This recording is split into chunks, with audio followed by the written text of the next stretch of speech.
We shall start with this line of action.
I always have trouble with this arm. I always just don't know what I'm going to do with that arm, right?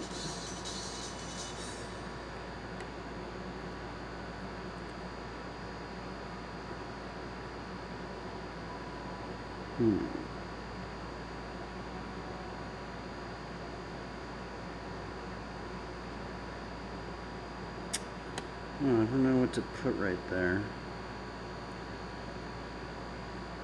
I mean, maybe he could just have a shield. Oh, you know what? He could have a shield.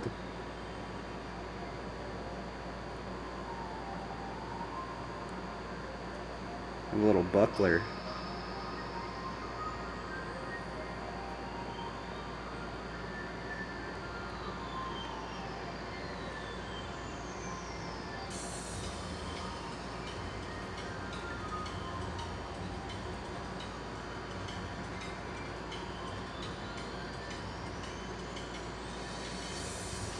Was this it? Oh.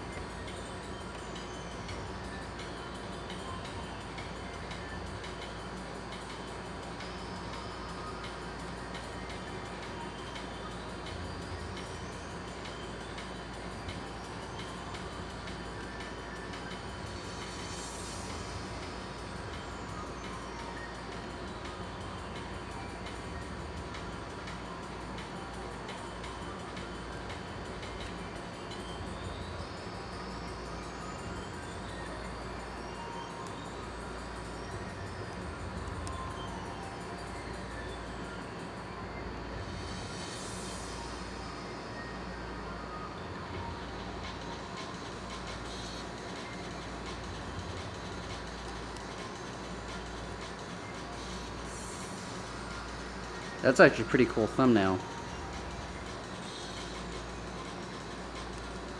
I'm actually digging this thumbnail. It's pretty legit, I think. What kind of character do you think you could get out of that one, huh? Sorry, it's not focusing. Come on, buddy. Come on, camera, focus.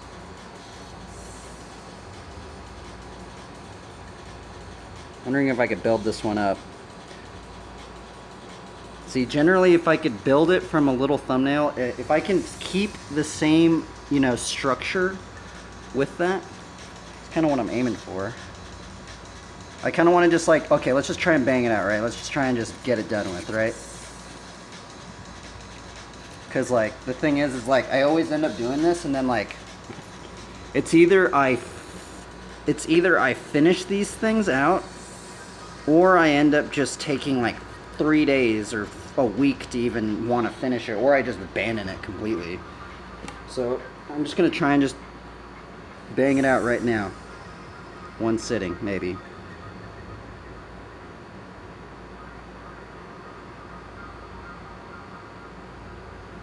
It wants to focus. I have such a big trouble with this camera and focusing, man. It does not make any sense to me.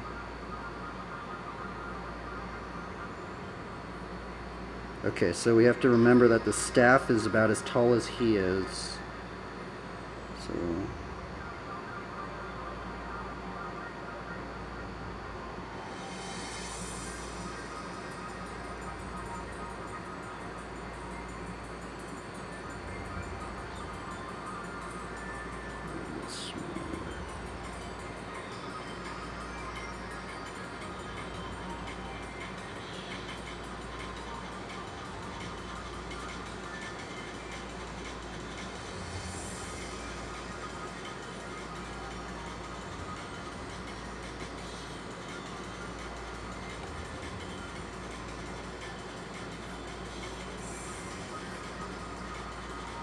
okay, so we're starting with the line of action.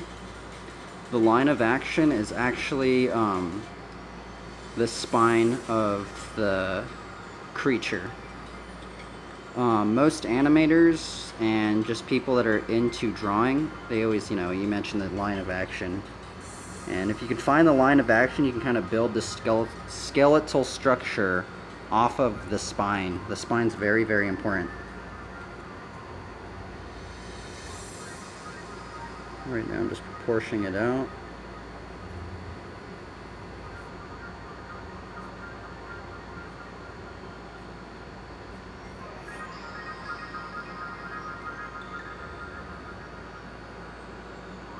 Let's focus on me.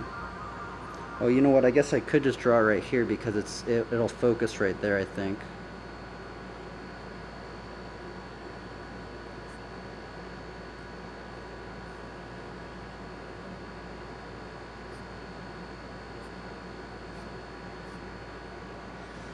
This is the first part of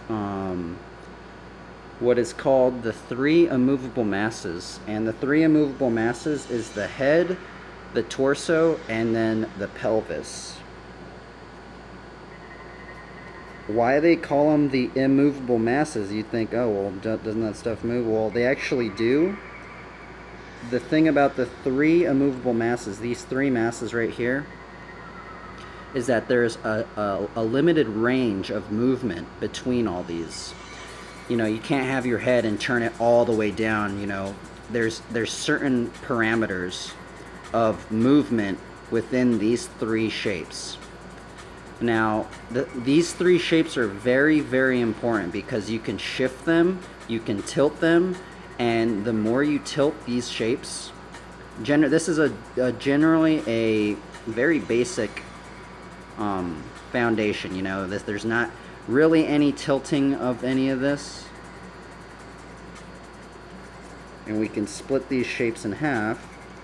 I have my proportion grid set out, which is, I think the proportion grid that I'm using is actually based off of Michelangelo in the beginning, because he did a lot of proportion gridding out with his figures. So we'll go 1, 2, 3. So I've generally remembered some baseline marks of the proportion grid, right? But I don't know. 1, 2, 3, 4, 5, 5.5. I do remember just 5.5 is always, not always, because everybody's different depending on who you are. But generally 5.5 heads high is generally where the end of the kneecap is.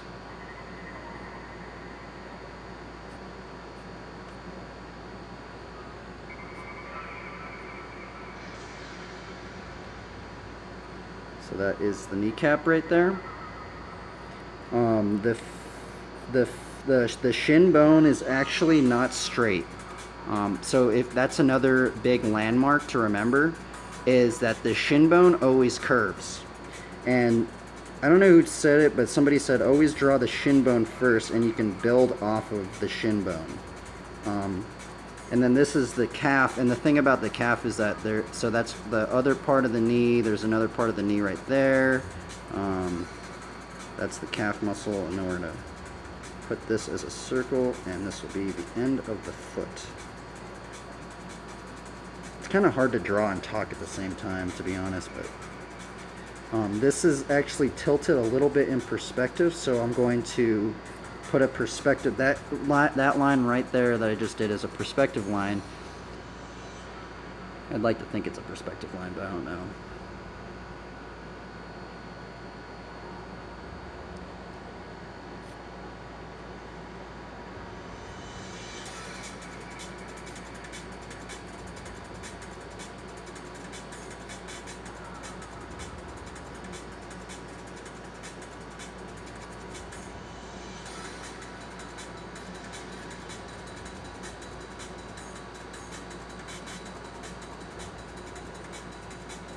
Okay, so some general anatomy. We have this is right here is the oblique.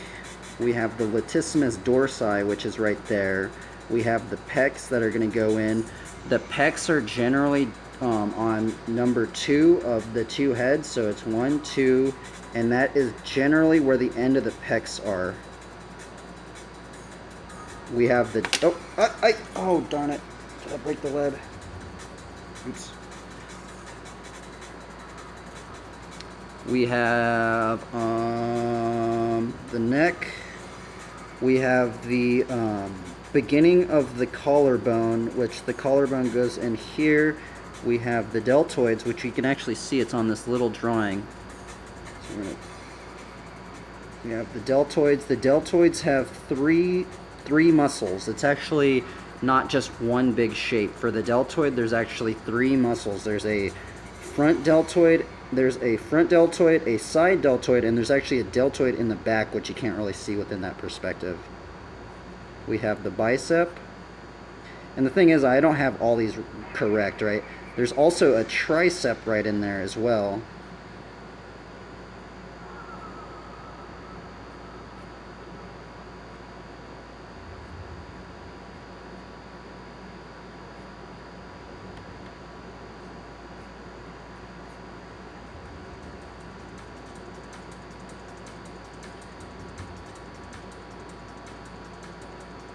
Trying to follow this little thumbnail.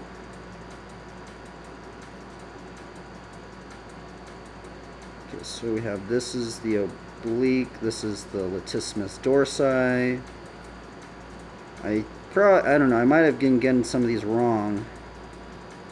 I'm gonna put the staff in here.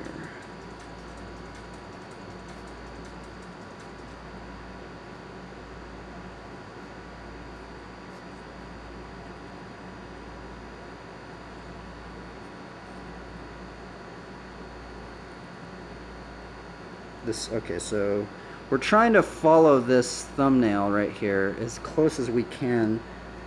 The reason why I do these little thumbnails is it's kind of like, it keeps my mind from wandering, because generally, if you haven't noticed, my mind wants to wander and just, you know, do a bunch of different things, right?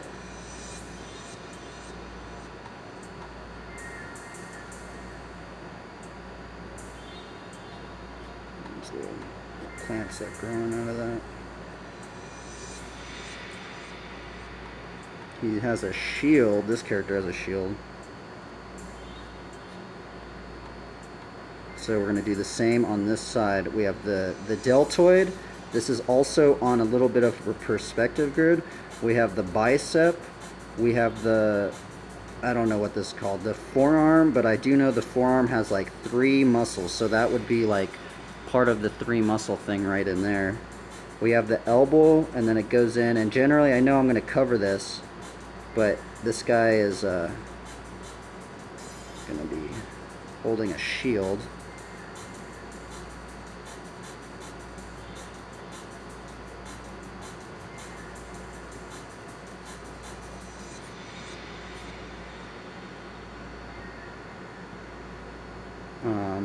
Okay, so we have that.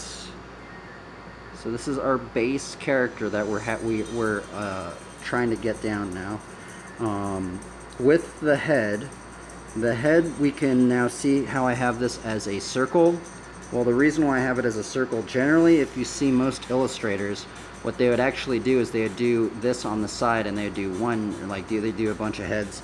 But right now I'm just going to quickly block mass, since we have this proportion already gridded out. You can hardly even see it right there, but we're going to block this in.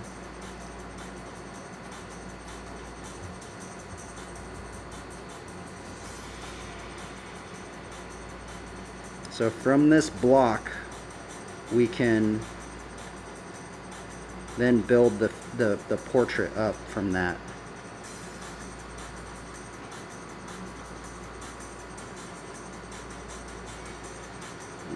Okay, so I think so far we have this kind of down. Now we're gonna do a little bit of this there's a bit of drapery that I put on, and see, this is actually the big part, which a lot of people, that this is why anatomy is so important. And also, this is also one of the things about anatomy that's very tricky, is because if you don't know the underlying anatomy before you clothe a figure, the thing is that because I know that there's 3 parts of this, we kind of know that if we were to, you know, drape this over in here, right? And the thing about drapery is that it has points of where it, so I'm imagining that right here somewhere there's a pin, a clothesline pin, and that's what's holding this cloak that he's wearing.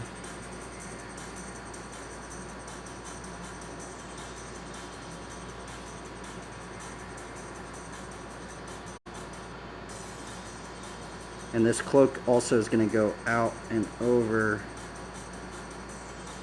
So that's the thing, is look, I've already, even though I placed all this anatomy, I'm actually going to be going over the anatomy. So it's almost like I've kind of just, sometimes it feels like a waste of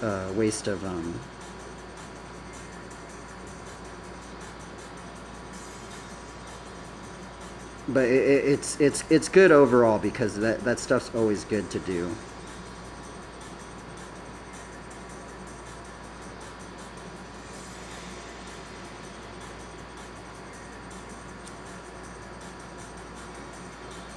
Oh yeah, I forgot, we could put a little bag. So one of the things I've been doing with a lot of my characters is that I put a little leaf bag. So that's one of the things I've really been enjoying with some. I don't know if this one, yeah, this one will have a leaf, because this is going to have leaves right here, so there's going to be a little bit of continuity within this. A little leaf bag. Can't really tell that's a leaf bag, but it's a leaf bag, okay? And the thing is that we're actually going to go over this with another layer. I know this isn't digital painting, but this is generally what you would do with the digital painting too. Now there's actually a lot of stuff that's happening within the digital realm that's actually very, very interesting right now, because a lot of people are, the AI is actually becoming very advanced with artwork at the moment, and a lot of artists actually at the moment are becoming afraid of actually their careers and stuff because of how advanced AI is getting. It's actually very scary to think about.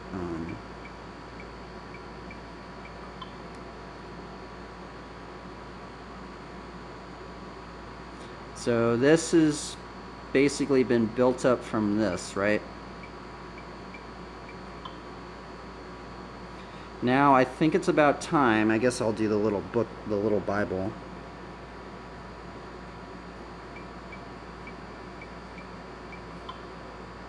Oops, I did it. Oh man, well, I guess I could just erase and just do it again, but I actually probably should have pushed it right up in there, but I wasn't paying attention. Okay, there's going to be a cross on the shield.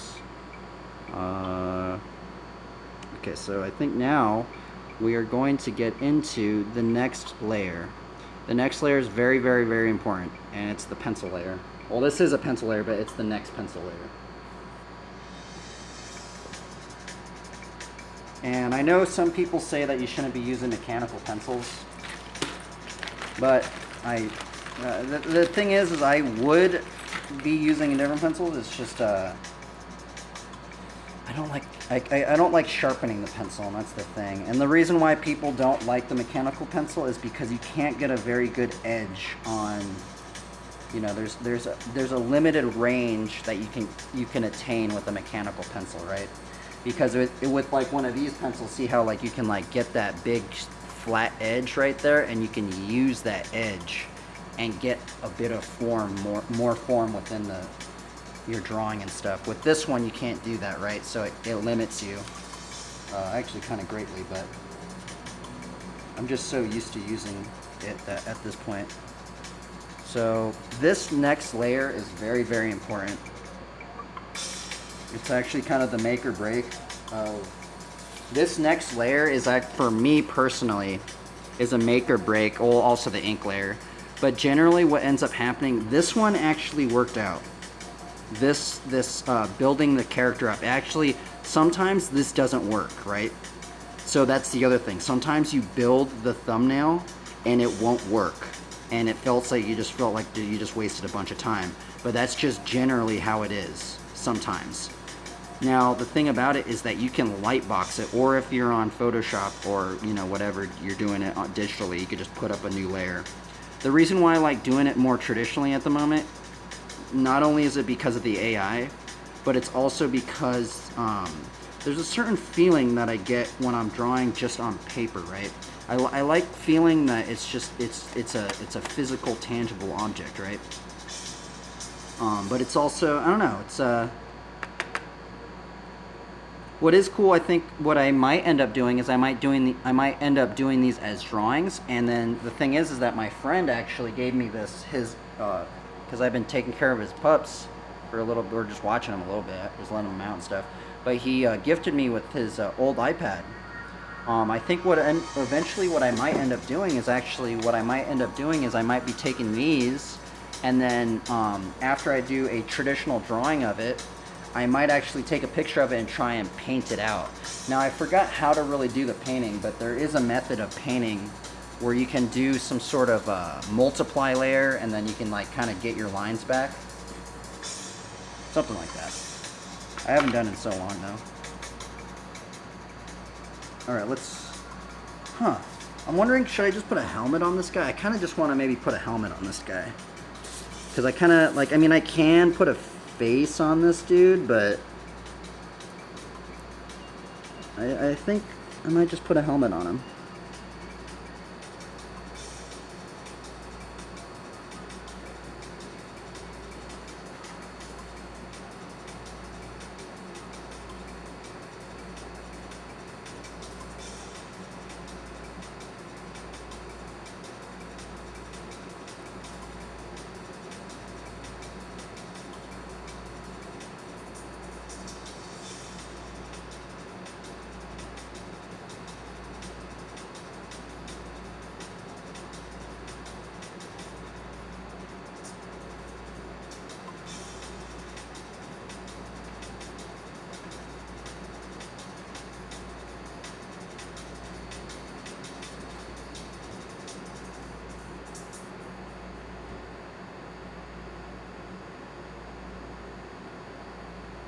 Actually, I think I got that wrong.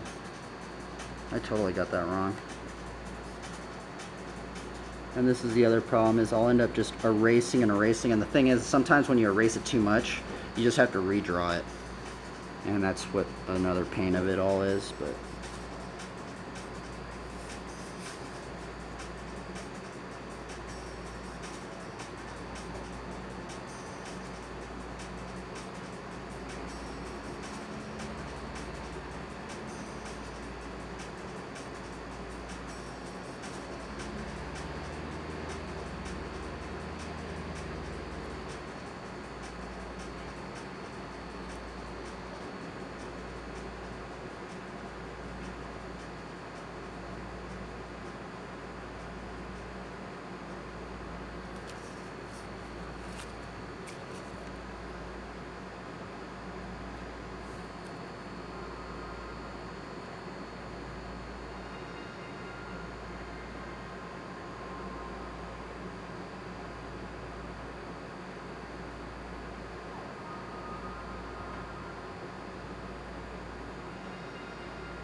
Put in some little wings. Sorry it's not on focus, but...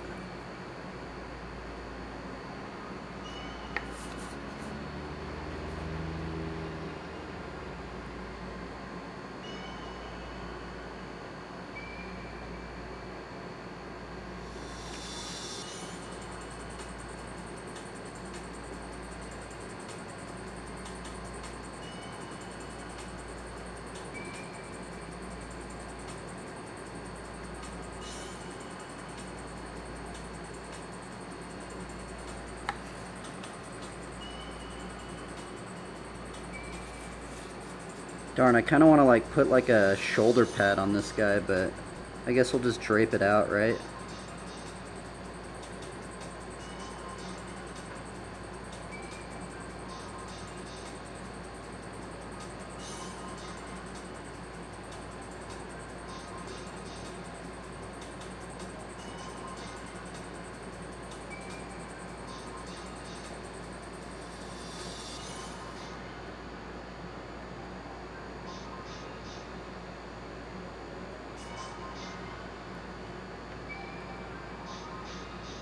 Ah, this is kind of lame. Oh well.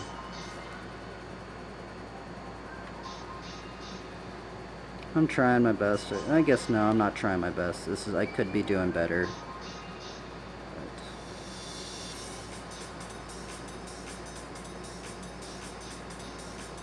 I kind of feel like I just gotta like bang these things out, right? Just like kind of just like get them done. Because the thing is, I get bored really, really fast. So if I don't finish this thing out, it's generally if I don't finish it out in one sitting, I'm probably not gonna finish it. So it's kind of a bad problem I have, is I get really bored and then I just end up just not finishing anything. So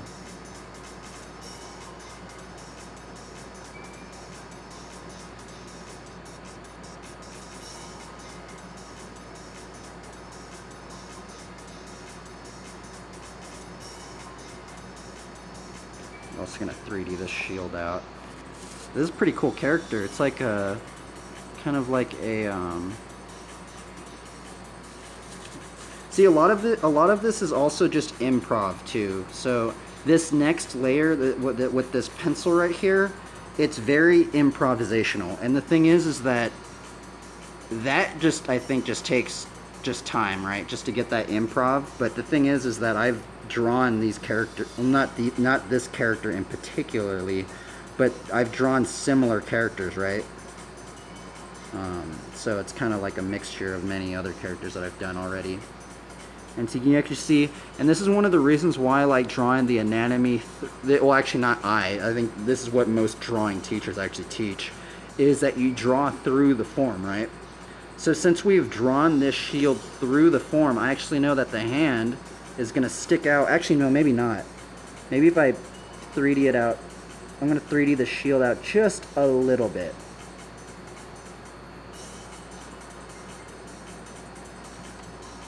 It's kind of like the graffiti stuff, right? But actually, you can actually see just a little poking right there of the hand, the thumb, and it's just a little bit, right? So just a little peek through of him holding that shield, right? And it kind of gives it a little bit more oomph, right? I'm going to put a cross on here. Let's give glory to the Lord. Hopefully you like this character, God. Trying to give glory to you. All glory to the Lord Jesus Christ and the Father and Holy Spirit. So we've added a cross on there. Let's add a cross on the shield now.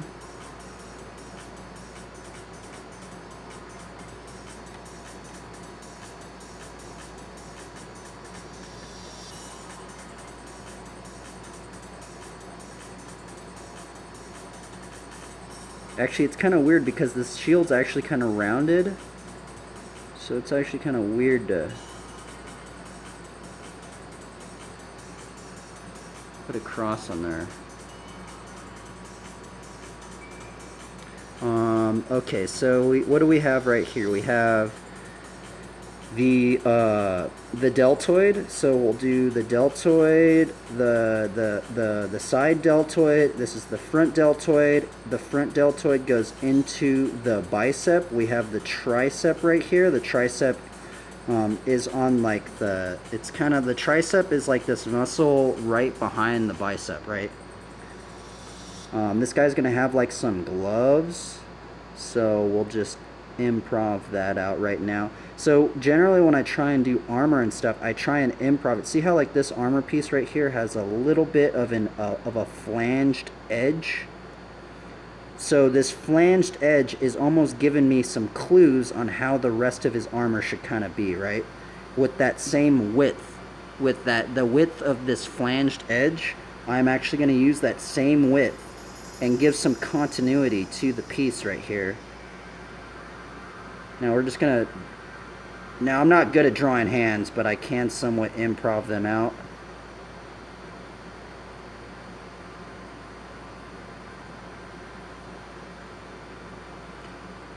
I know some people that are just super just dialed at drawing hands, man. Like, you would just be tripped out when they draw a hand, right? But I'm not. It almost looks like he's a three-fingered guy, right? I'm not. But it kind of works sometimes, right? Sometimes you just have to, like, sometimes even if it doesn't, it's not completely right, you know? You can kind of get away with kind of faking it. Also, there's something wrong with the anatomy right here too, because I feel like there's definitely something wrong with that bicep, right? I feel like actually the bicep, there should actually be maybe a line that goes in there with like the elbow. So then right in here, I don't even know if you're gonna even notice it. Well, actually, so the latissimus dorsi, it's actually a muscle. The latissimus dorsi is actually a very interesting muscle because it goes all the way on the back part. It almost wraps around. So the latissimus dorsi is actually, now if we were to turn this character around on the back, we would have like the delts, the back delts. We would see the back delts, which we can't really see, but then also the latissimus dorsi wraps around. But you can't really see it, but how I'm trying to observe it is that there's going to be a breastplate, right? So with the breastplate, we're just going to put a line right there. And then you know how I was talking about the continuity? With that piece right there, we're going to actually just go in and make that have a bit of continuity. And then here's the leaf bag, actually. So let's go in and do the leaf bag. And actually, I forgot the drapery is going to go over it. Man, it's really weird, like, trying to talk and draw at the same time. Because it honestly feels like I don't know what I'm talking about, really. So, take my word in assault. But I have listened. The thing is like, I used to be so into drawing, man. Like, I literally was so into drawing. But I got really, really burnt out. And nothing was really working out. And, you know, all this other stuff happened in my life. And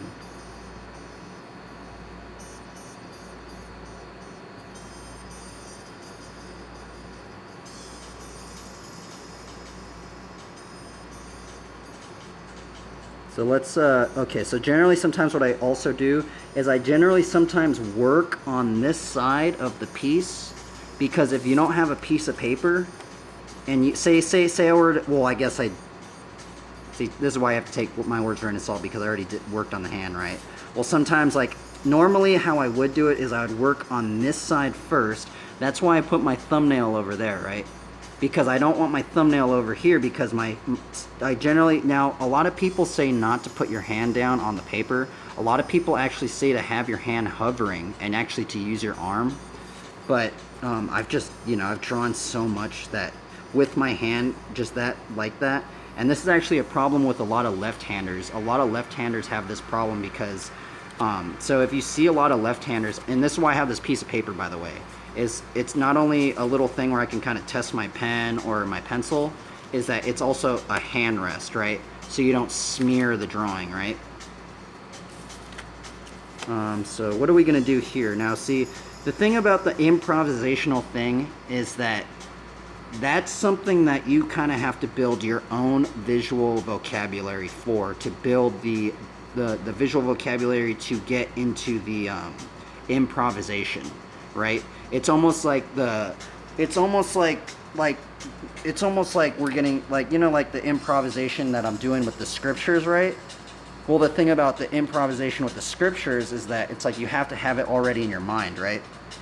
And that's the thing about, and the thing is that the more you draw, the more of an internal visual vocabulary is gonna be created, right? And the thing is that I think even Satan and the devil and demons and Lucifer and stuff like that, they try to change people's visual vocabularies, right? so that when you think about something, you actually think about it as a negative thing, right? Like, I think a lot of people, when they think of the faith at the moment, they think of something very, very negative, right?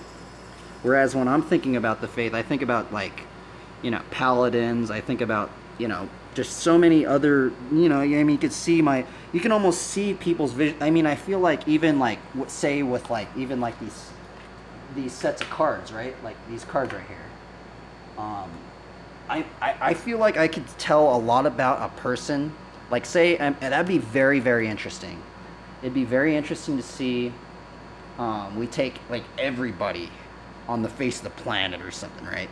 We give them thousands and thousands and thousands of cards. You don't have to buy them. You can just pick them out and you say you can put 100 cards in this set right here, 99 cards. What cards are they going to pick? I think from that you can tell a lot about a person, right? Because this is almost kind of like a representation of somebody's, maybe not somebody's visual vocabulary, but things that they find interesting, right? And that's how your visual vocabulary also gets created, is because it's things that you have found interesting. And this is also how like style gets developed. And not only style in artwork, but also style in BMX and skateboarding. It's always just derived from other things. And the thing about it is that the things that people got inspired by, the very things that you got inspired by, somebody was inspired by somebody else, right? So it's kind of like this weird line chain of command or something. Okay, so what are we doing here? We're gonna put a little knee pad on this guy.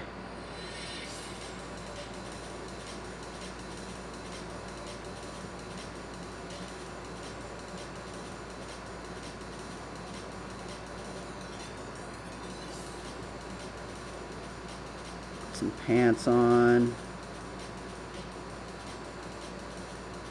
It's gonna have some it's gonna have some shin guards.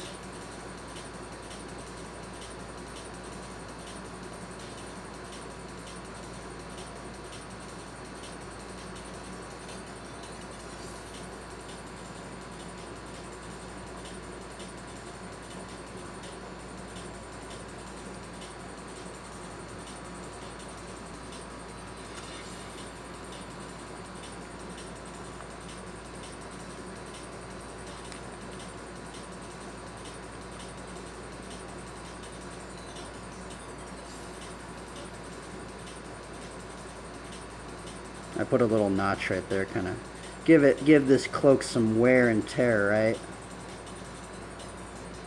Now, going with the visual continuity thing, right?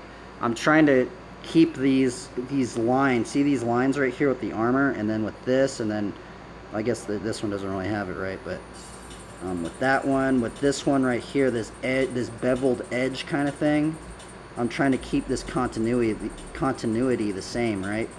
So there's something about the piece that kind of, when you look around it, it's like kind of like, you can find some similarities.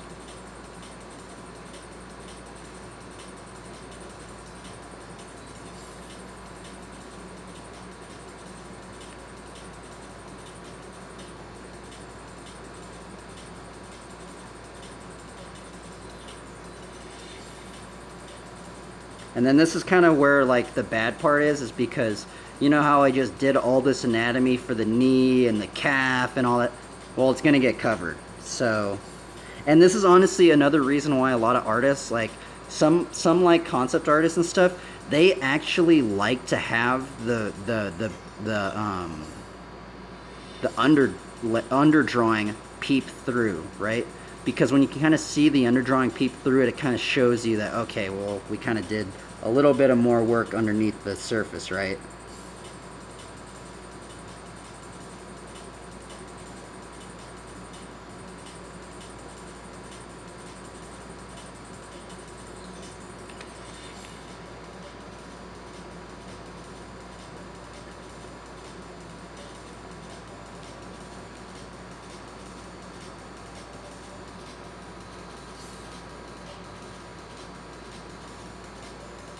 Fun part's going to be the staff. I'm actually kind of digging this character. See, here's the thing. It was weird because I was doing those like the other style pieces. Oh, you know, another continuity thing. I can make some sort of leaf boot, right? See, okay, so that's the other weird thing is I have this leaf right here, right? Now I kind of wanted to have the leaf with the staff, right? Kind of that's some sort of strange continuity. I guess I don't know how I'd make it a boot, right? I mean, I guess maybe, that's okay. We don't have to do it as a boot.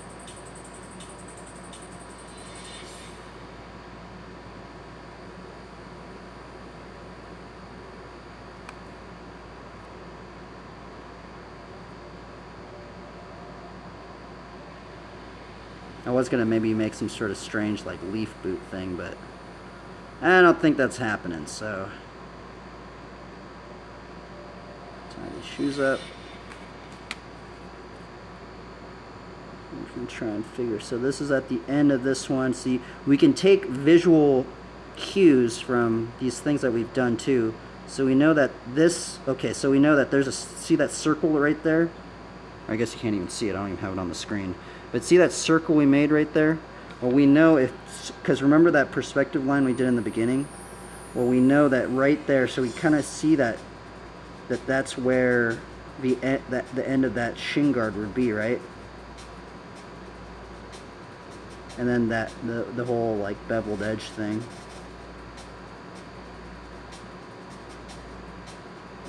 Put the shoelaces.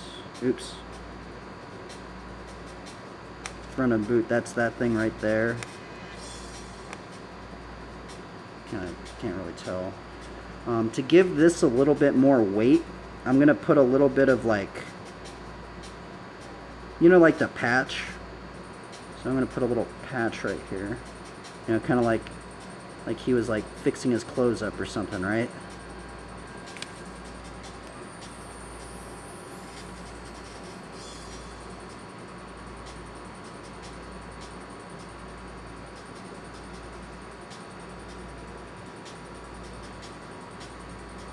Okay, so now we're gonna get into the staff.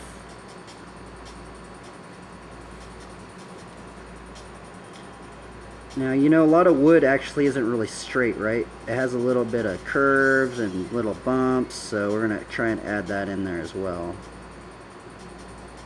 And also the thing about like wood is that sometimes these little bumps were actually the start of like a start of a branch, right? But it didn't really like grow out.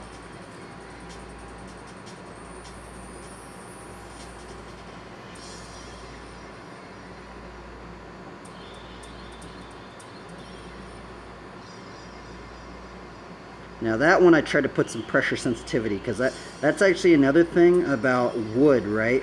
If you look at wood, there's a lot of like fat lines and then like skinny lines, right? And it almost kind of like twists and turns and in and out of one another, right? So that's what we're trying to do. We're gonna do these little buds up in here a little after.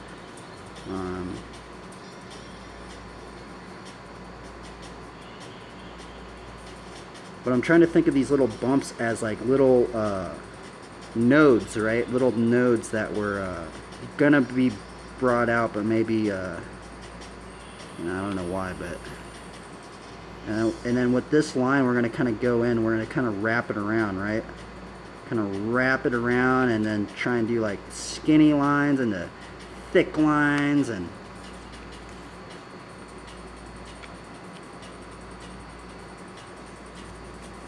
Okay, let's bud this staff out, right? There's actually a character in the scriptures with the budded staff, and that's where I got this inspiration for this one.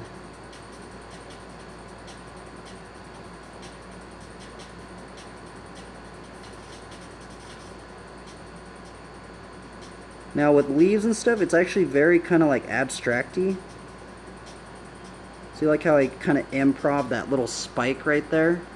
Because that's how some of the leaves are. I don't know what kind of leaf that was, but there was a time when I practiced, well, I studied some leaves and stuff, and like, so that's kind of where those little nodes are coming from.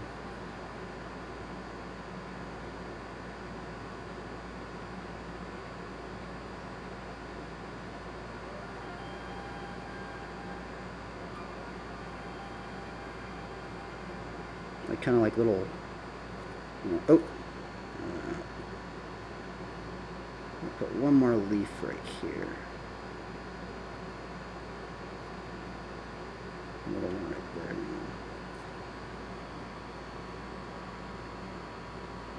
there. I feel like I got some of this perspective wrong. I feel like this is way too tilted out, but oh well. I kind of don't really like that helmet either, but oh well. There's something about it. It looks very stiff, right? And the thing about it is that because of that underlying 3 immovable masses that we did in the beginning, right? This is actually what makes characters stiff and stuff. I'm kind of wondering, like, what can I put on the shield? I kind of want to, like, I mean, there's the cross, but what else could we put on the shield to maybe indicate something, right? I mean, I could even make a sword, right? I could even, because the word is kind of like the sword, so... Maybe it could be a sword right here. Like, I was maybe thinking about putting a floating sword right there, but no, that's not gonna... Well, maybe I'll just leave it like that, right?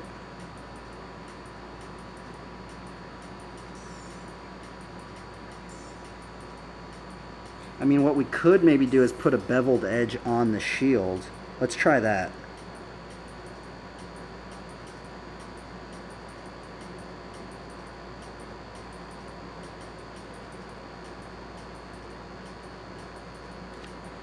Now the shield is going to go into perspective a little bit, so this beveled edge on this side is going to be a little smaller. Okay, that kind of works a little bit more, I think.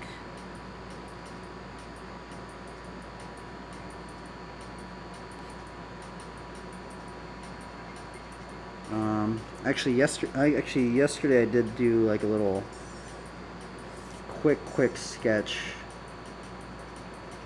Oh wait, we could just do...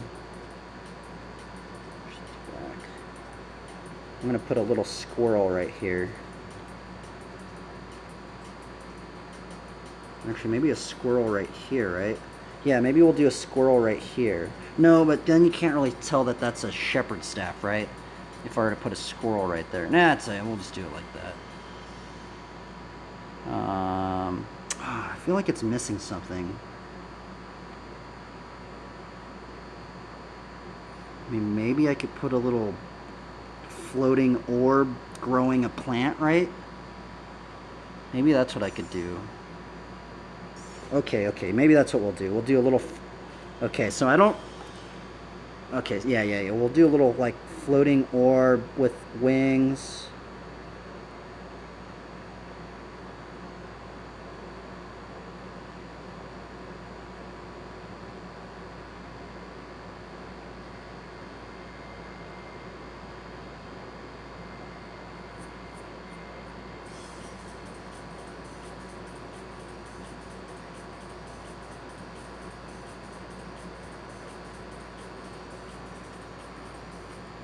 And this is like, this is going to be like a... Oh, I was going to like... How do I...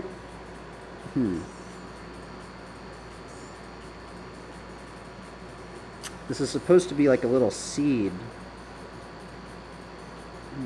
Put a little plant thing.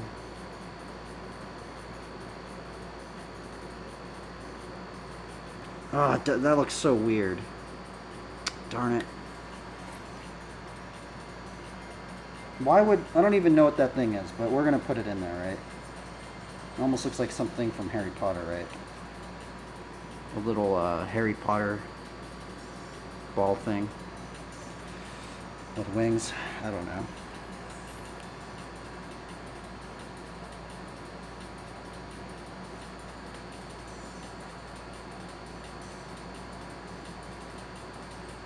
Darn, I don't know what that thing is. Oh well. Oh well.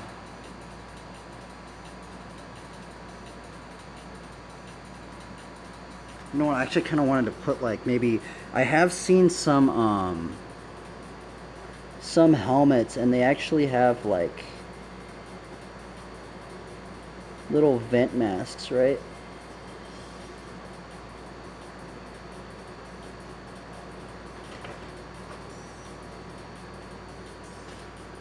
Hmm? Hmm? There we go. You have a high level pride. Yeah, he's 60. But I have to go through the Shadowland stuff again. Oh, you know what? He could have like leaf armor stuff. Nah, I don't know. Maybe like scale mail, chain mail stuff.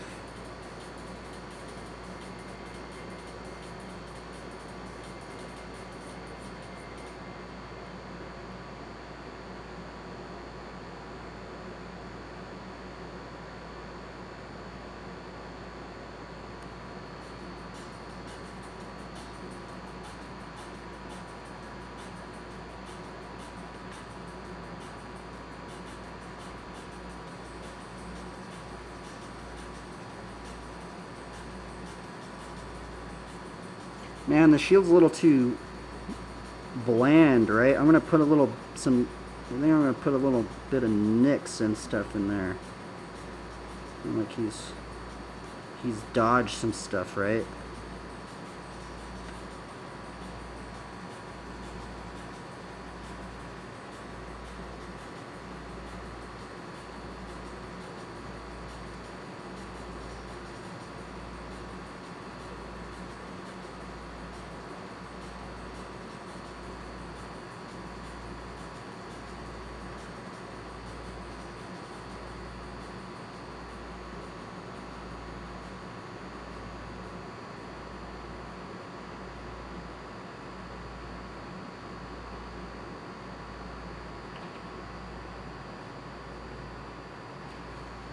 You want to see Kurt Gregor?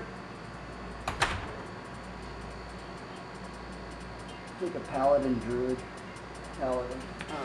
Nature class, right? What do you think about it?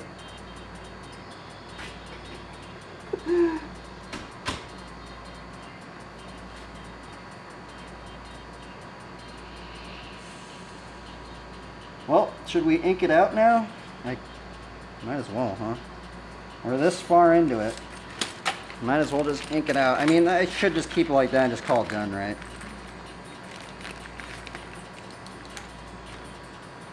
But the thing is, if I don't ink it out right now, I ain't gonna ink it out ever, probably. I'm kind of like that, unfortunately,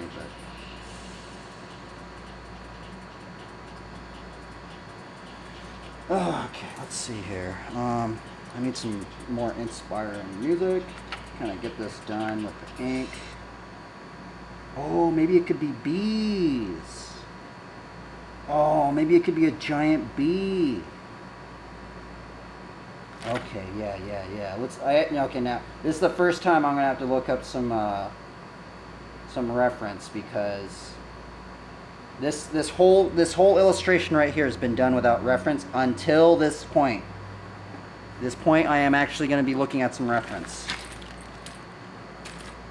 Now, here's the thing: is that normally people do look at reference, right? This is actually a thing. I'm not saying that you should just go out and just do things without reference, right? Sometimes I've been liking to do things without reference because it really kind of like tests me of how much I've actually somewhat remembered in some degree, right? But this is actually, so this thing right here is actually me like a giant bee. You know how I said it was going to be some sort of like Quidditch ball, but I said, nah, that ain't going to work out right.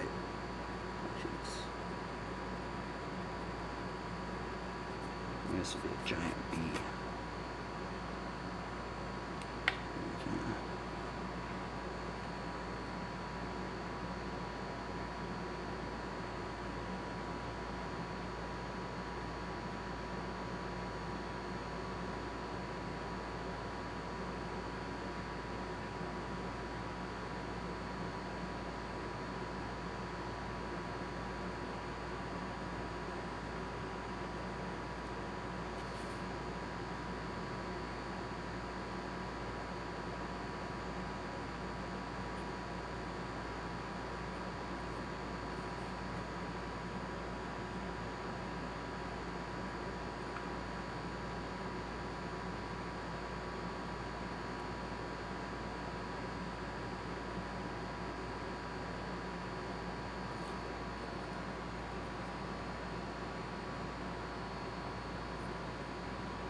Gosh, I kind of don't like how it's almost touching the staff, right? Darn. Darn it. I don't know if I should do it like that. Darn it, because now you can't really see it, right? Oh, I might have to... Now, here's the thing about Photoshop, right? Like, Photoshop, I could have just been like, boop, do a select tool, push that down, right? Yeah, I don't really like how there's, like that little tangent right there. So, I'm actually going to push this down.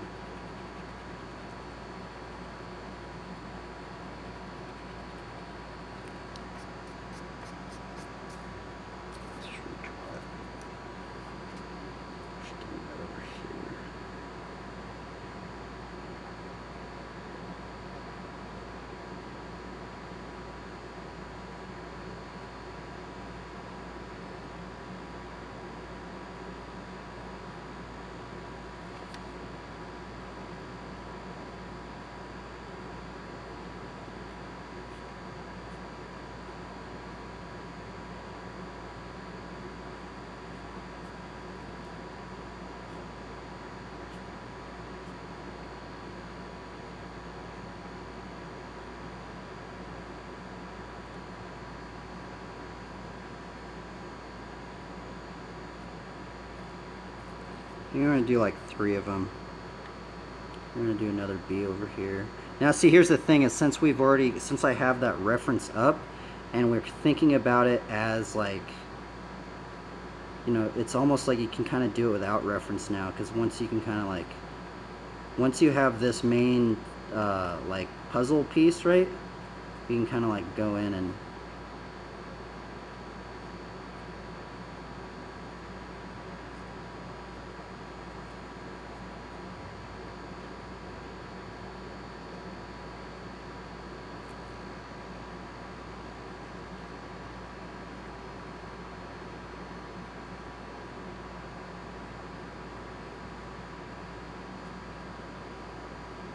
there we go. So this is like some sort of B or something, right? I don't know why, but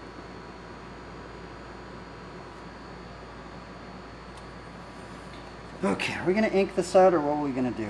I also gotta put a Bioverse on it, which I don't know what Bioverse we're gonna pick.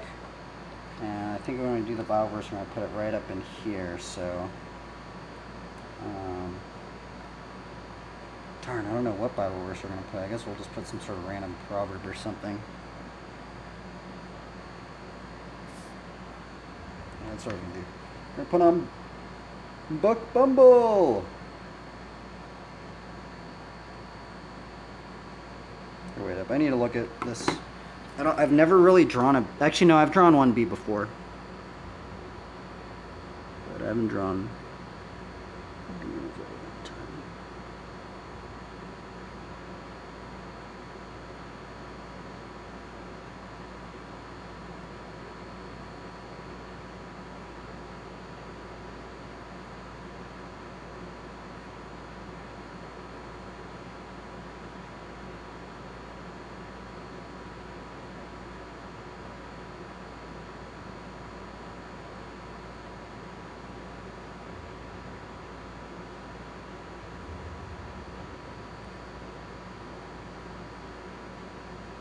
It's actually kind of strange how these legs are like bigger at the end, right? I find that very odd, actually. These stripes on it just to show that it is a B.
Oh, that doesn't look like a bee at all.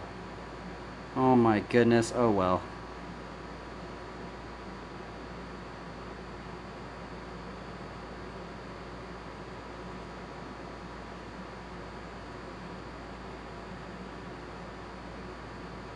Kind of like to do these ones a little abstractly, right?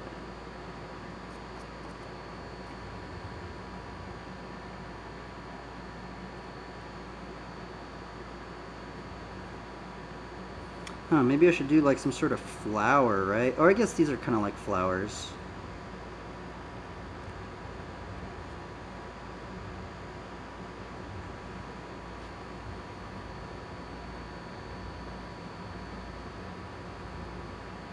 Thank you, Ghost Dance. I appreciate it. Yeah, some sort of, I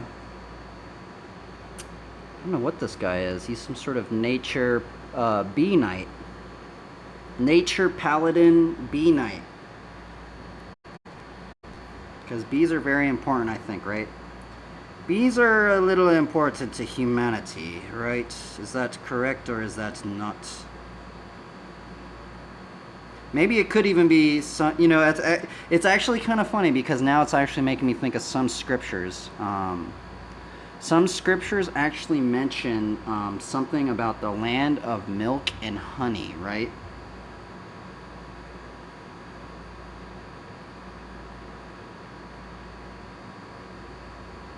Interesting. Maybe I could put a little pot right here, right?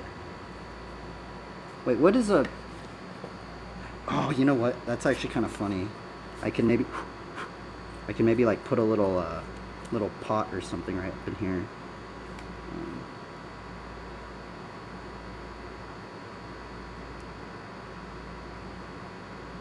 Just gonna improv this one out.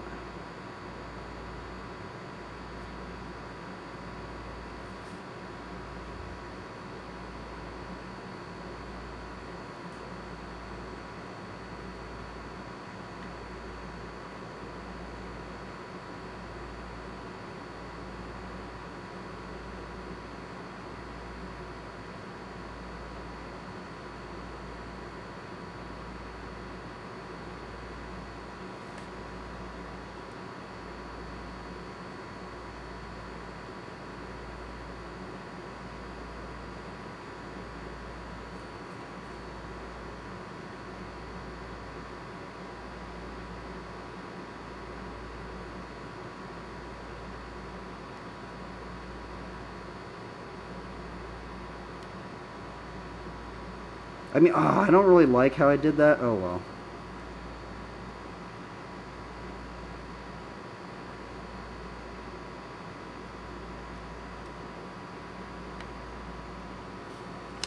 That's just kind of like trying to tie it in something with scripture. I don't know. That looks completely cheesy, right? But oh well.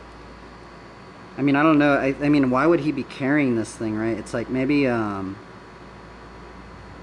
there needs to be like some sort of oh well. He could, I guess he could put it on his belt. No. Well, I guess there could be like a little cap thing. You could put it on. He can attach it to his belt, right? So maybe I'm gonna put the little cap up in here. I know it doesn't look like a cap, but because I'm trying to think like why would he be carrying this thing, right?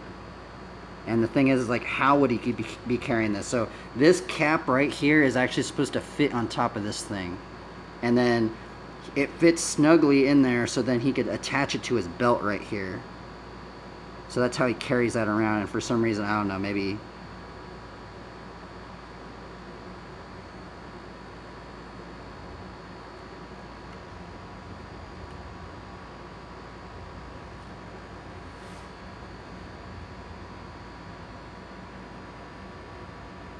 There we go.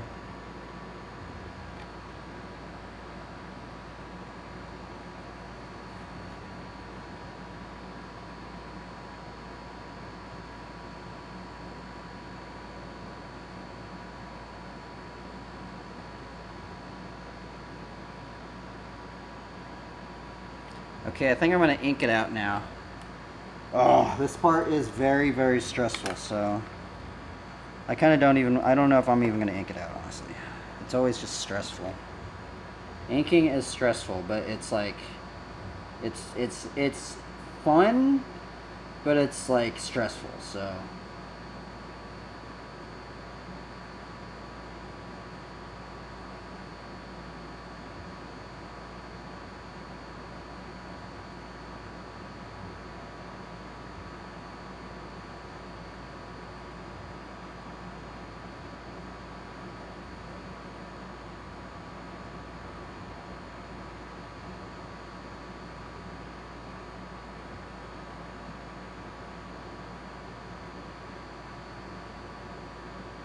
Actually, I think I'm going to take out this milk thing. It doesn't really... It looks very weird now. Oh, well. Oh, well, maybe we'll just have it in there.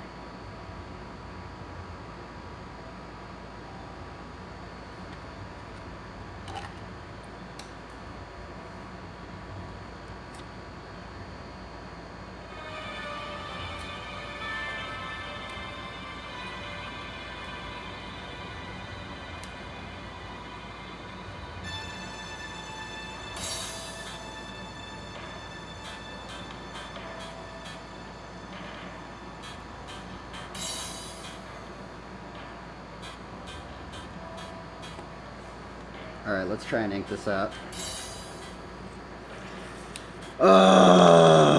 This is stressful. Let's do it. Let's just get it done with. Sorry if it's not going to be in focus. I just want to get it done.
Ah, fudge.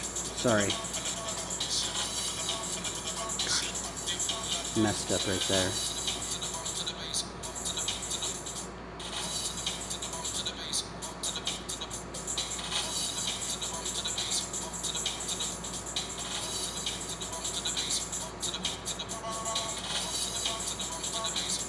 Gosh darn.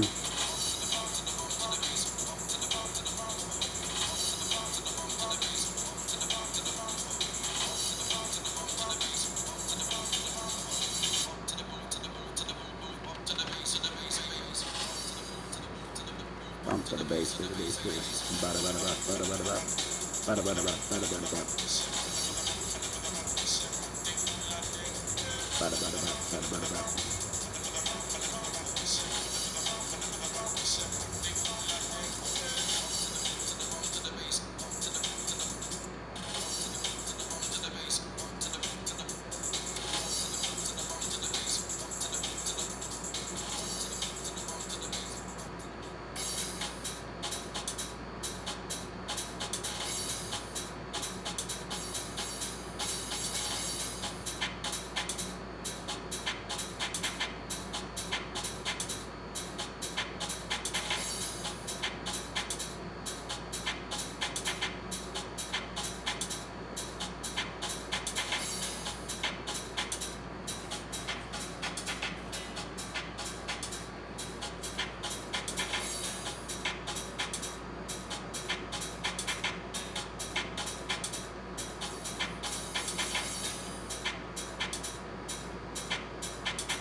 Hmm.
I shouldn't have inked it out, man. I'm already too far in it now. I should have just done the pencil, just went, you know. Oh well. Maybe I need to stop inking them out, right? It takes too much time. Cause it's not like I'm doing anything really different, right? I'm kind of just redoing everything I've already just done, right? It's just more stressful.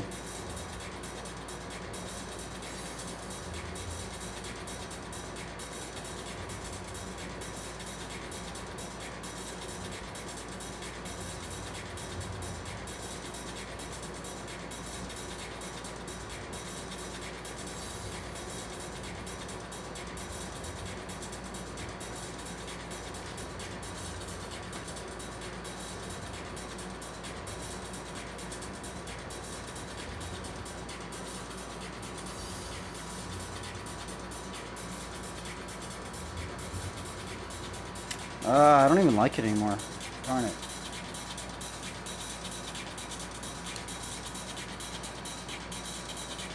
Well, I'm gonna erase this part.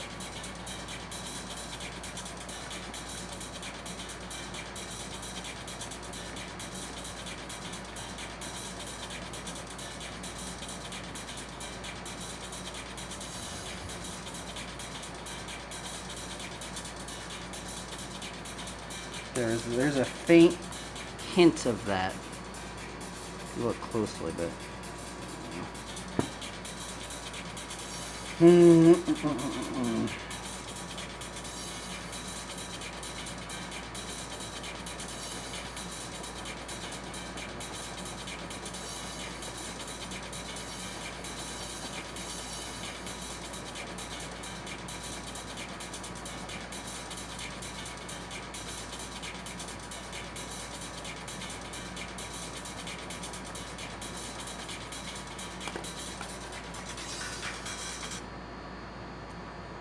Let's see. Oh, wow. It's almost been 2 hours now. Oh, I just got to get it done. See, the thing is, if I don't get it done, I'm probably not going to get it done. So I just got to, bang it out, right?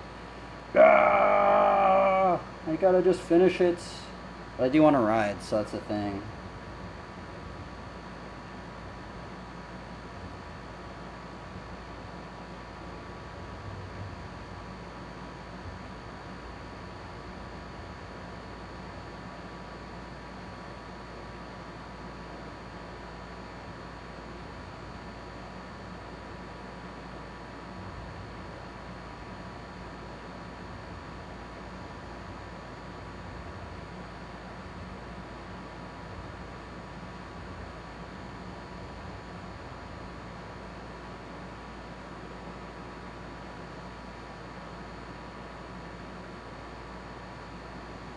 Let's look at bees in the Bible. Bees in the Bible. What is the honeybee in the Bible? The topic that I would like to share in this video is about the bees, honeybees. John the Baptist in the Bible lived on locusts and honey when he was preaching in the wilderness. The honey produced by bees was a great favorite of ancient peoples because it was their chief source of sweet flavoring for other foods. Honey from the rock, Exodus 3:17, Deuteronomy 32:13, Joshua 5:6, became a lovely image of the natural occurrence of honey, with the bees leaving their honey in cavities in rocks. Some of these reservoirs of honey were so large that great quantities could be hauled out. In fact, honey became one of the Israelites' favorite products for trade with other peoples. This makes the recurrent image of a land flowing with milk and honey a realistic description of Palestine, the home of many bees. Another nesting place for honey bees was in dead animals. After Samson killed the lion and left it by the side of the road, he returned to find the carcass had become a home for a beehive. He scooped the honey out with his hands and ate it with relish, taking some to his bride and her family. Honey was commonly used as a gift among the Israelites. Samson later used his adventure as the basis for a riddle that puzzled and infuriated his wedding guests. Out of the eater came forth meat, and out of the strong came forth sweetness. Judges 14:8-14. Bees also made their hives in trees. Jonathan and his army had an adventure in the woods with bees. Saul had uttered a curse on any that would break the fast he had proclaimed until he avenged himself on his enemies. But Jonathan and his men came into woods where they found honey all over the ground. It was dripping from the trees, but they were afraid to put their sticky hands to their mouths because of the curse. Jonathan, who had not heard the curse, took a rod and dipped it in an honeycomb, and put his hand to his mouth, and his eyes were enlightened. 1 Samuel 14:27. When informed of his violation of his father's orders, he complained that these were poor orders, starving men who were expected to fight. There followed scenes of confession and condemnation, but the young man's popularity with the people eventually saved his life. Honeybees were apparently domesticated at some point in Israel's history. Honey was extensively produced in highland apiaries and shipped abroad. By Ezekiel's day, candies made of dates, honey, nuts, and gum arabic were plentiful and were exported to Tyre, Ezekiel 27:17. It was included among the first fruits that the fields produced, along with grain, new wine, and oil, and therefore required as a portion of the tithe dedicated to the Lord. 2 Chronicle 31:5. Considered a treat, it was used in candies, fancy cakes, and sticky sweetmeats sold at bazaars. As the favorite sweetening ingredient of most foods, honey became synonymous with sweetness. Thus honeyed words could mean eloquence, and the psalmist could sing, "How sweet are your words to my taste, sweeter than honey to my mouth." Psalm 119:103. On the other hand, the honey could be tantalizing and dangerous. Proverbs warns that the lips of an adulteress drip honey, and her speech is smoother than oil. Proverb 5:3. Yet, in another place, the wise writer also notes that it is a natural pleasure to enjoy. "Eat honey, my son, for it is good. Honey from the comb is sweet to your taste." Proverb 24:13. Like all good and natural things, one can indulge it to excess. If you find honey, eat just enough. Too much of it, and you will vomit. Proverb 25:27. King Solomon loved the imagery of honey, using it famously in his great wedding song, the Song of Solomon. "I have come into my garden, my sister, my bride. I have gathered my myrrh with my spice. I have eaten my honeycomb and my honey. I have drunk my wine and my milk." Then he invites the other guests to join him. Song of Solomon 5:1. In fact, his favorite description of his bride is that her lips drop sweetness as the honeycomb. Milk and honey are under your tongue. Song of Solomon 4:11. Given this long tradition of honey imagery, it is no surprise that the scroll the angel gives to John in his revelation, which he is instructed to eat, will be as sweet as honey, although his stomach turns sour. Revelation 10:9-10. In later years, artists used the bee, with its industrious habits, as a symbol of diligence, hard work, and good order. The beehive became an image of the ideal community, the church, with every member working hard toward a common goal. In the 19th century, Dude, why is my the pen author not Matthew working? Arnold drew on the honeybee for his image of the ideal critic, as one who, like the honeybee, produced honey and wax, sweetness and light. That's all for now. See you in my next video. Thanks for watching. That was very informative, even though like it sounded like a robot.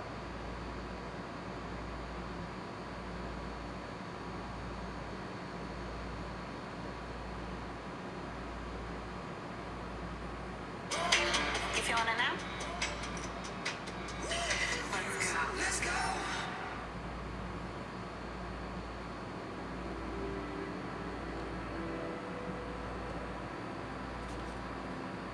Gosh, I need to like fix this pen, man.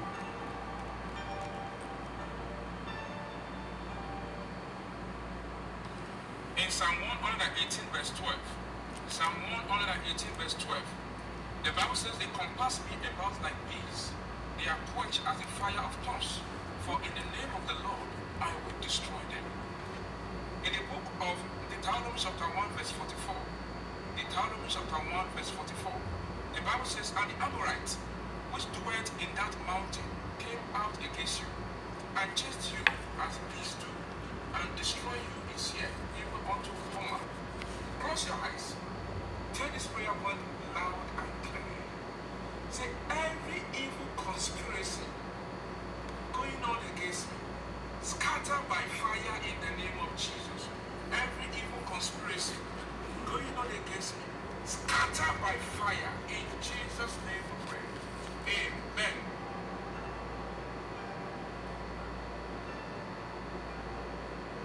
Welcome to Evangelist Joshua TV and Evangelist Joshua Animals TV.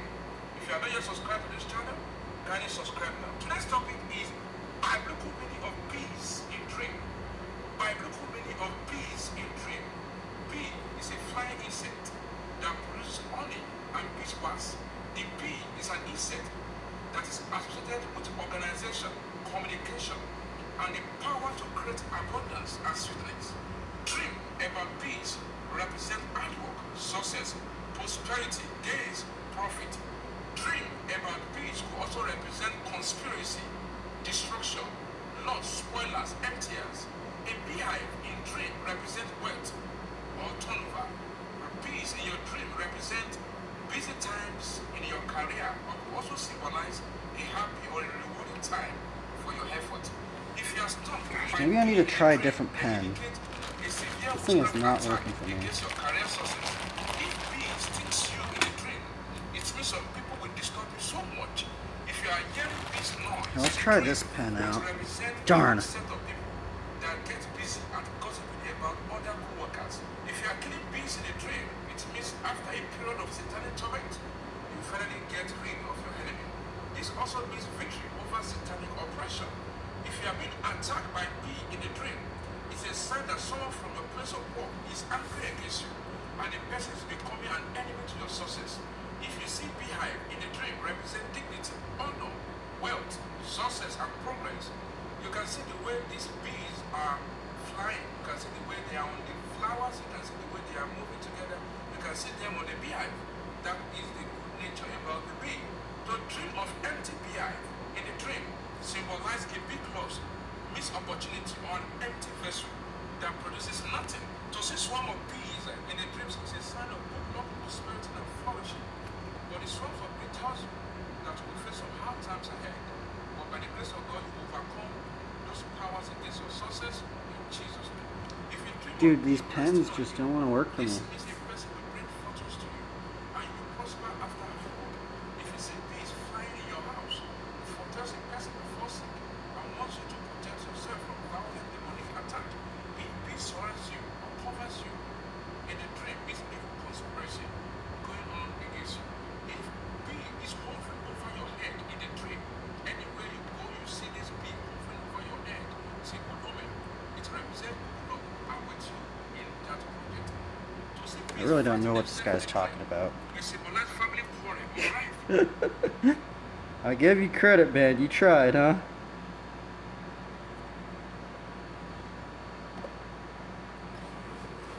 You gotta admire somebody's tenacity to keep going, right?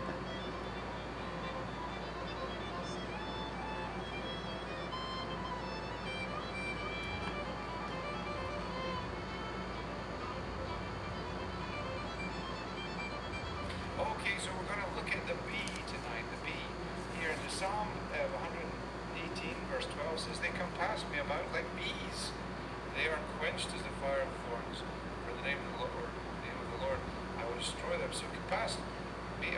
like bees, in other words, surrounded like bees, like they would swarm. And so a couple of times in the Bible, bees in the Bible, and the reference here is about swarming. So when you look at, there's only really 4 instances the Bible talks about bees. And it's not talking as a good thing the majority of the time. Although we obviously know that the Bible tells us about honey, and honey that comes from bees. But these bees could be slightly different. Although there's many different species of bees. The bees that swarm could be like the African bees that do chase you, or killer bees. They're different from the honeybee. There are many, many different kinds of bees in the world. But the Bible uses the bees as a swarm to chase people. The bees don't usually attack unless they're threatened. So if a bee does land on you, blow it off, don't swat it around, otherwise it will think it's being attacked. And I'm told that bees don't like people in dark clothing. Hence why beekeepers wear a white suit. It's not to do with it's white, it's because it's light and you don't look like a bear. Yeah, I thought so.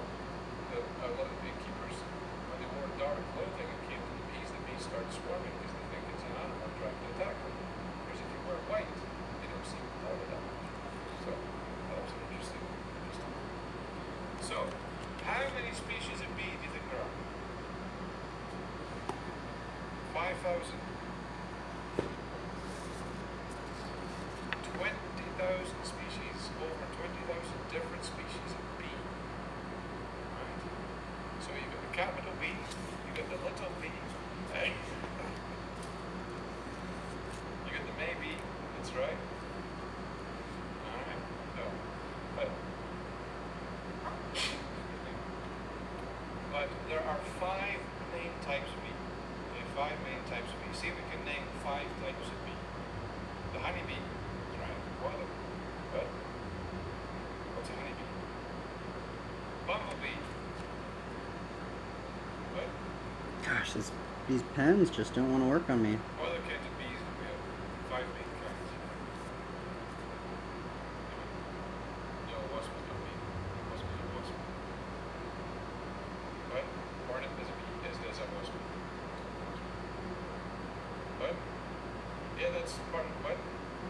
Well, yeah, that's not a type, but it's one of the bees, right? We've got the carpenter bee. Anybody heard of the carpenter bee or borer bee?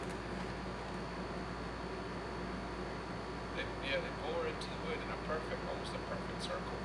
It looks like somebody's drilled it. You find them, and they're solitary bees. They don't swarm. They don't have hives. They bore into trees and bore into wood, and it looks like somebody's come along with a big drill bit and just drilled a hole in there. But I don't know. They just didn't have the mechanisms to do it. You see them in Georgia all the time. They just bore big holes in their decking and stuff like that. So then we have the killer bee. What? I just said that before. And there's what they call stingless bees. These are sweat bees. Spelling bees.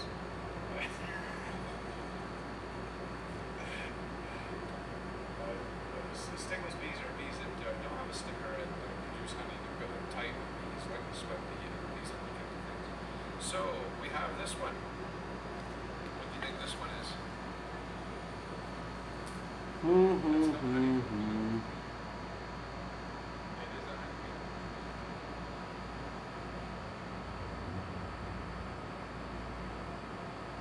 I'm a little burnt out.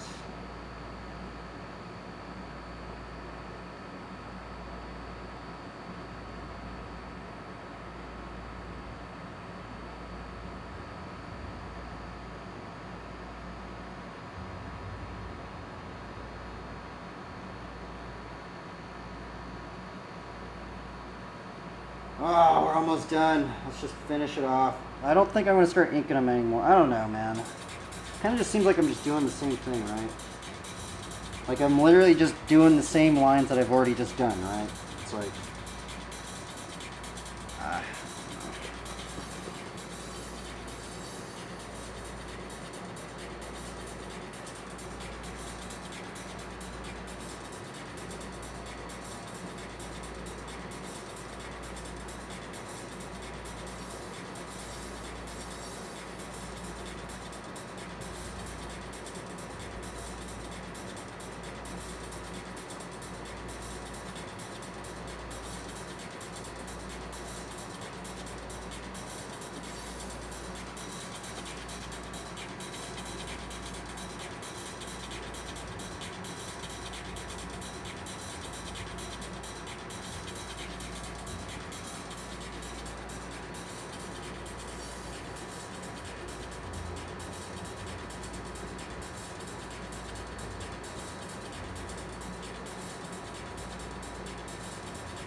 We're almost done. Ah, let's just finish it out.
Gosh, come on, come on, come on. Why are these pens so bad? I guess that's why I should probably just be using a light box and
okay, we're almost at home stretch. This is why I also do like inking, because it's almost like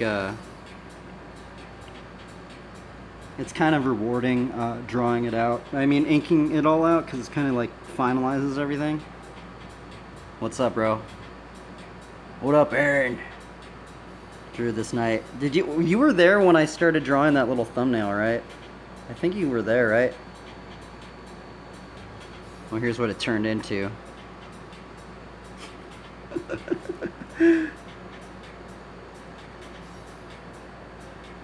Like a nature paladin. Why isn't this class in WoW, dude? That's what I want to play right there, bro. I don't want to play a dragon. I want to play this guy right here.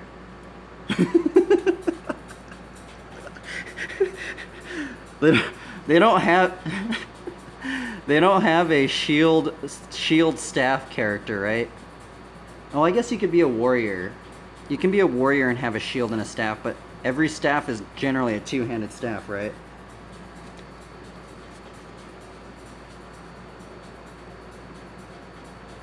I'm almost done with this thing.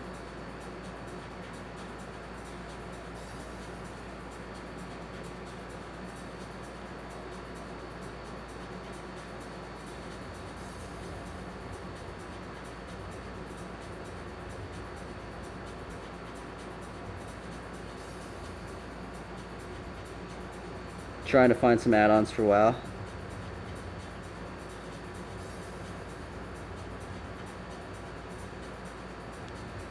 Yeah, in vanilla WoW I was using a lot of add-ons, but with the new WoW I don't really use any add-ons.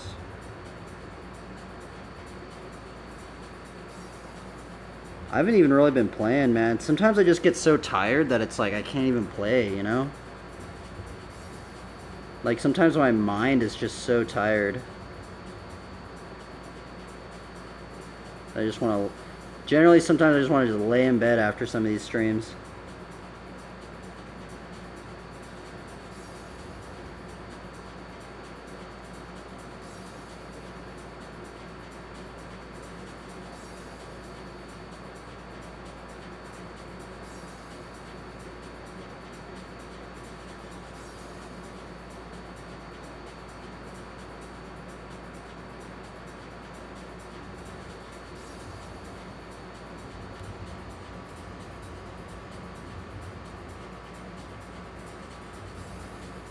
Oh, looking for add-ons that tell me where to drop. Okay, I see. I see.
Man, I totally messed up this bee, oh well. Just some sort of abstraction now.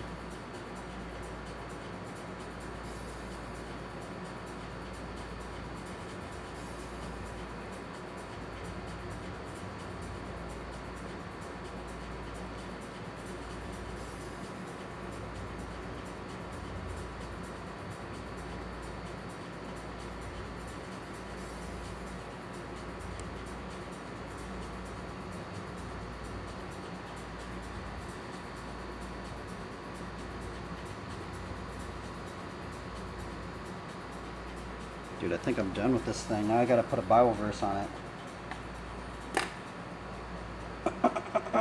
Man.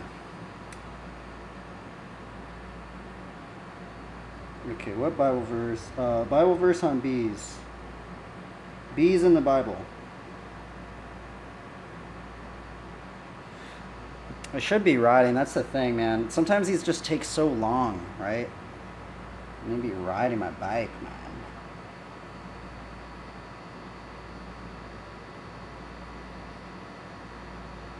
Okay, gracious words are like a honeycomb, sweetness of the soul, health to the body.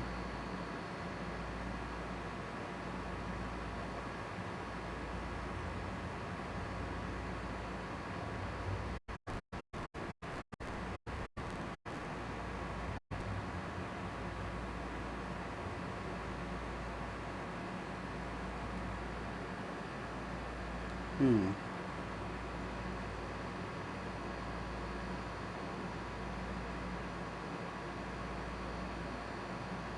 He shall eat curds and honey, and he knows how to refuse the evil and choose the good. Maybe I might do that one. Isaiah 7:15.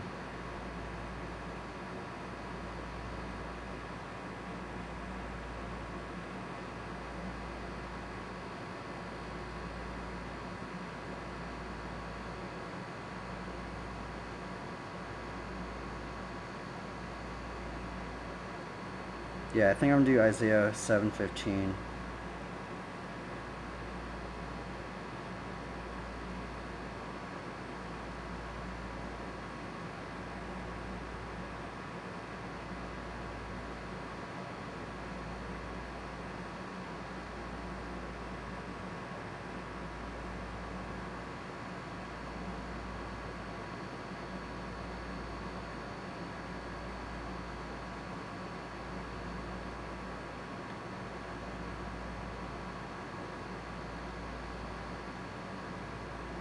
Okay, where is that one? Where did it go?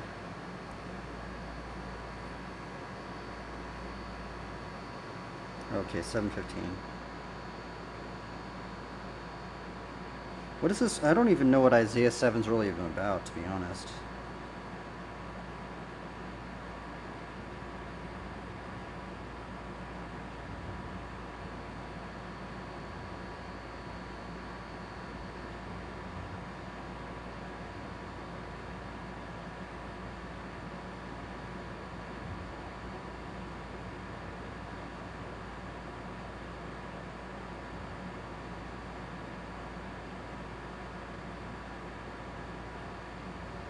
Actually, I don't know if I should use that verse.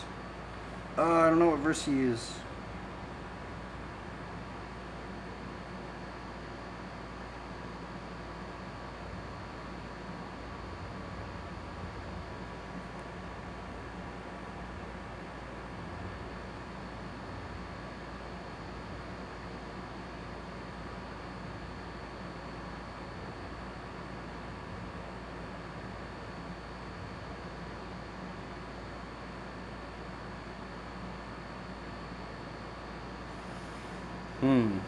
I don't know which one to pick.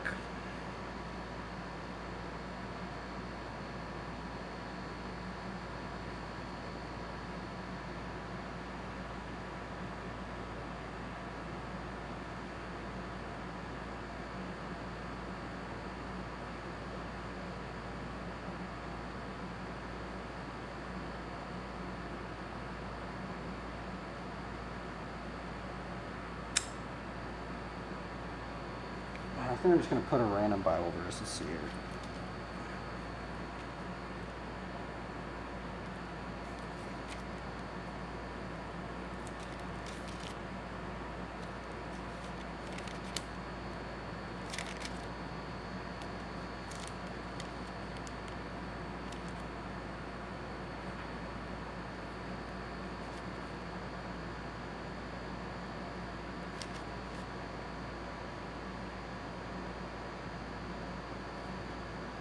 Maybe I'll do that one. Whoever pursues righteousness and kindness will find life, righteousness, and honor.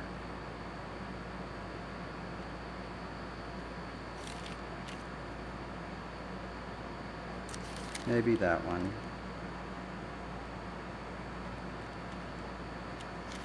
Maybe this one. Good sense makes one slow to anger, and it is his fence to overlook an offense.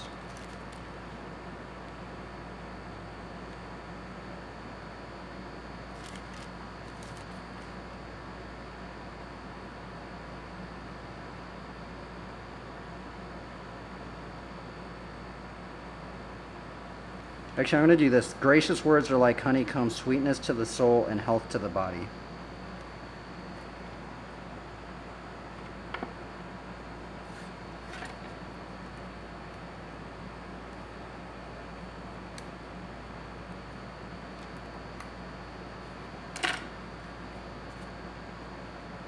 Yeah.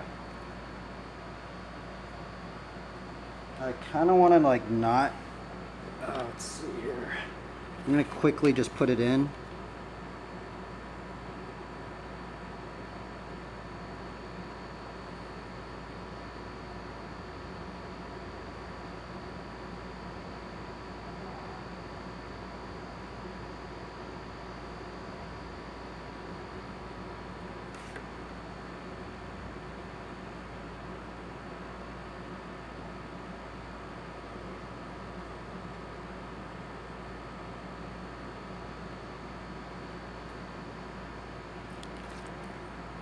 Gracious words. Oh, where's that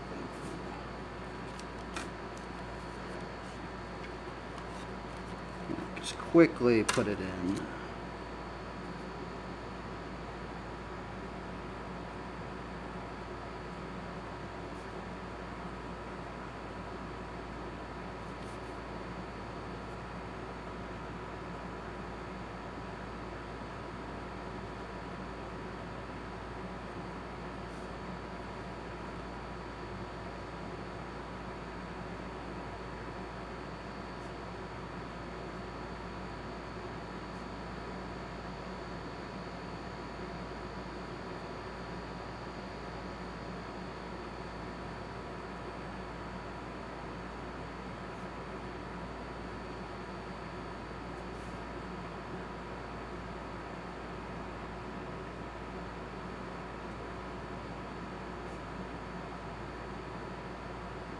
Oh, sweetness to the soul.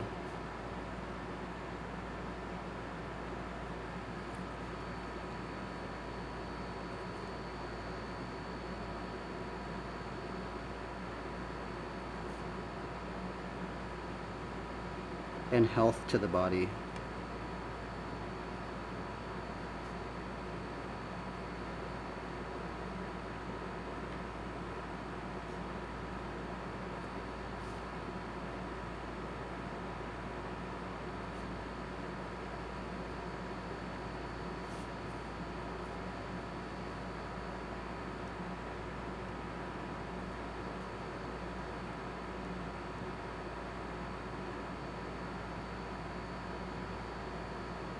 Proverbs 16:24.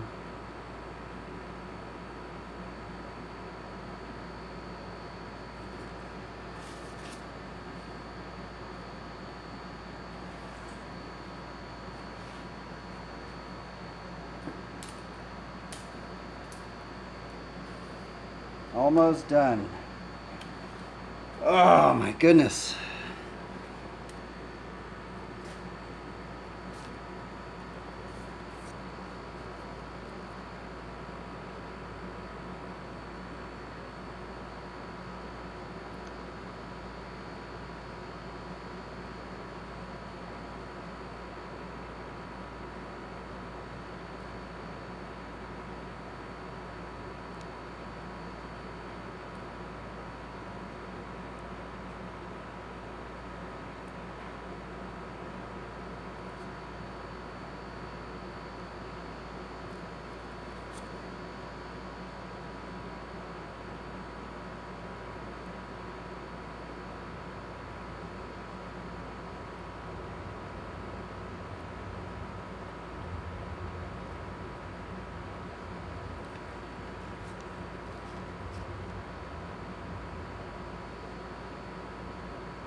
Man, I totally just sped through that. I should have really taken some more time. Oh well, it's okay, it's okay.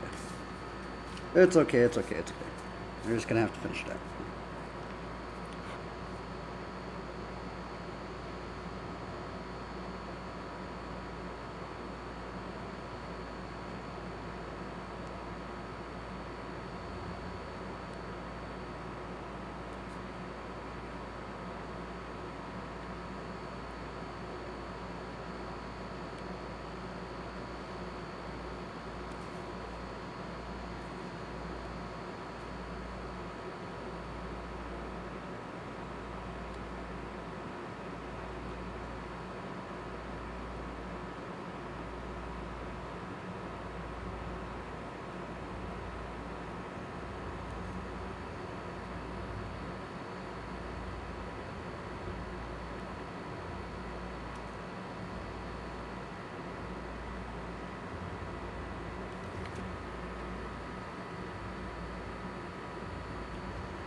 Health to the body.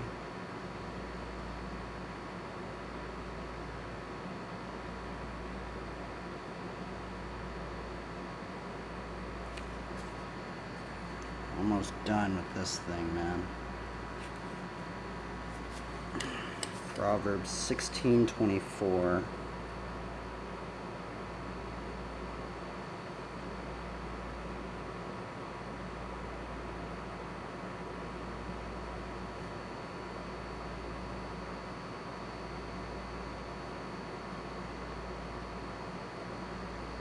Proverb.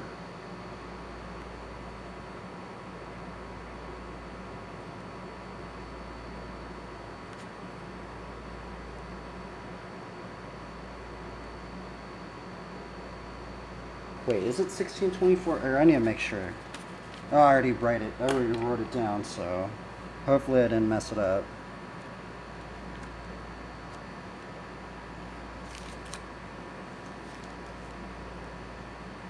Okay, yeah, 1624. All right, right, that would have sucked. I already just like wrote it in and just.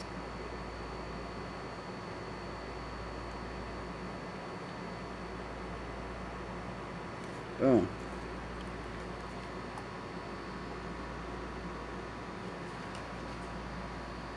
Maybe I should put one more verse on the bottom.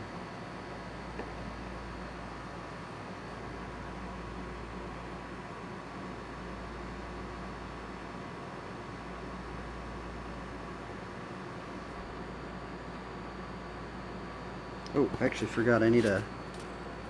No, these things. Actually, I kind of do like inking it, you know. Inking it really just solidifies it, so. It's just stressful sometimes, man. I don't know if, like, does inking stress other people out? Because, man, it's like every time I ink something out, it is stressful. Like, every single one. I'm just like, oh, because I've already messed up so many and I've had to restart them. That's why it is stressful for me, but.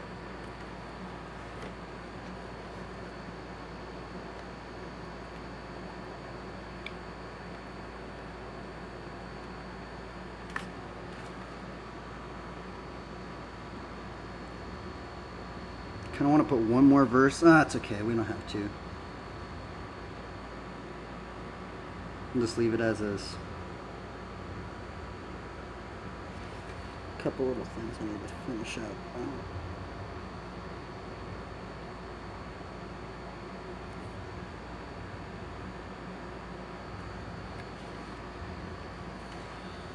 Okay, I guess this will be the thumbnail for the stream.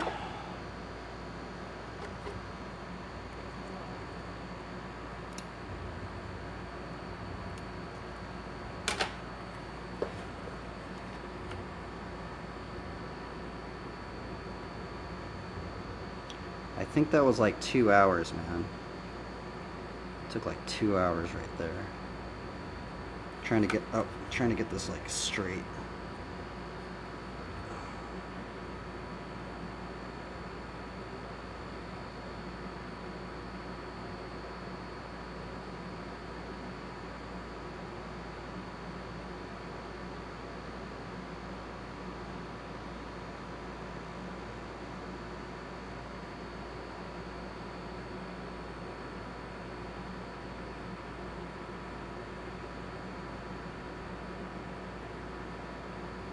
That's today's character. Man, these things kind of take a lot out of me. I'm not gonna lie. Like that was just so much thinking right there. That was like, just sometimes it just drains me. I'm not, you know. Sometimes it's just like, You know, it's like it's. I think it's just that the ink part, the stress of the ink. That's the pencil stuff is very like relaxing, like somewhat relaxing, right? But it's the inking that's like I'm like, I gotta like I'm like so like tensed up sometimes just to like ink it out, right? I'm not a confident inker, and